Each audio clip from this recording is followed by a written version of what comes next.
এটা হলো আমাজন জঙ্গল।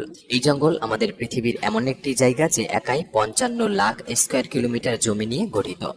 যে আয়তনকে আপনি অনুমান করতে পারেন, এখানে বাংলাদেশের মতো 37টি দেশ, ভারতের মতো 2টি দেশ এবং দুবাইয়ের মতো 157টি দেশকে সহজে জায়গা দিতে পারবে।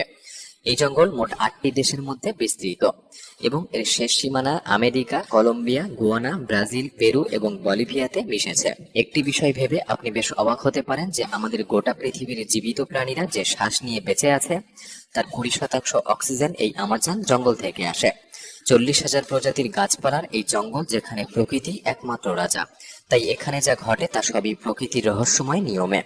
তাই আজকের ভিডিওতে আমরা আপনাকে আমাজন জঙ্গল সম্পর্কে এমন এমন সব রহস্য দিতে চলেছি যা এর আগে আপনি হয়তো কখনো শোনেননি। আসলে আমাজন জঙ্গল কত বড় এবং এখানে কোন কোন ঘাতক প্রাণীর বসবাস, যারা কয়েক হাজার বছর ধরে এই জঙ্গলে ঘাঁটি তৈরি করেছে।